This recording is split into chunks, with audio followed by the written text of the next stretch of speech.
Assalamualaikum warahmatullahi wabarakatuh. Perkenalkan, nama saya Lina Visa, saya di kelas K321 MNR.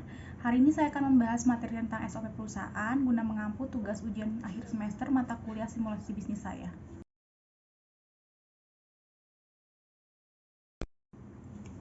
Dalam sebuah perusahaan, SOP digunakan agar setiap karyawan, pimpinan manajerial hingga pimpinan perusahaan memahami arah dan tujuan yang ingin dicapai di perusahaan. Dengan begitu, seluruh SDM dalam perusahaan bisa saling membantu dan bekerja sama untuk mencapai suatu tujuan bisnis. SOP atau Standard Operation Procedure adalah kumpulan peraturan, pedoman, atau acuan yang dibuat suatu perusahaan untuk melaksanakan tugas pekerjaan sesuai dengan fungsi dan tanggung jawab masing-masing dalam perusahaan, serta menjadi salah satu alat penilaian kinerja bagi instansi pemerintah maupun non-pemerintah, usaha maupun non-usaha berdasarkan indikator-indikator teknis, administratif, dan prosedur sesuai tata kerja, prosedur kerja, dan sistem kerja pada unit kerja yang bersangkutan. Yang pertama ada Salindra. Standar Operational Procedure atau SOP merupakan paduan yang digunakan untuk memastikan kegiatan operasional organisasi atau perusahaan berjalan dengan lancar. Yang kedua ada Mokijat. Standar Operational Procedure atau SOP adalah urutan langkah-langkah atau pelaksanaan pekerjaan di mana pekerjaan tersebut dilakukan, bagaimana melakukannya, bagaimana, di mana melakukannya, dan siapa yang melakukannya.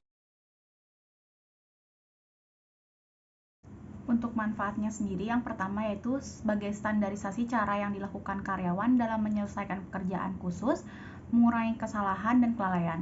Yang kedua, membantu karyawan menjadi lebih mandiri dan tidak tergantung pada manajemen, sehingga dapat mengurangi keterlibatan pimpinan dalam pelaksanaan proses sehari-hari.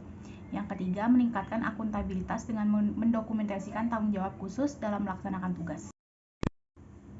Selanjutnya ada fungsi dasar SOP di perusahaan. Yang pertama yaitu sebagai rujukan pengetahuan bagi kegiatan operasional yang selalu diupdate, tindakan seperti alur pemasaran dan penjualan, pengiriman barang dari gudang atau logistik, hingga pelayanan pelanggan akan tertata atau terstruktur dengan baik.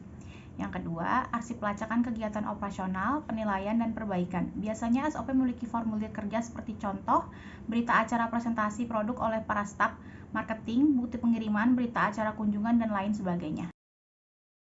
Selanjutnya ada cara pembuatan SOP. Yang pertama yaitu pembentukan dan pembagian tim khusus pembuatan SOP. Yang kedua yaitu tentukan sasaran penerapan. Yang ketiga yaitu penentuan waktu dan tempat penerapan SOP. Yang keempat yaitu mendokumentasikan jenis kegiatan operasional per divisi. Yang kelima yaitu menyusun alur kerja, instruksi kerja, dan formulir pendukung. Yang keenam yaitu tukar pendapat sesama tim dan libatkan pelaksanaan SOP. Yang ketujuh yaitu evaluasi dan perbaikan jika ada rekonstruksi atau uji coba. Yang kedelapan yaitu verifikasi dari sosialisasi kepada karyawan, dan yang kesembilan yaitu pemantauan dan analisis. Di sini saya akan mencantumkan contoh SOP di perusahaan.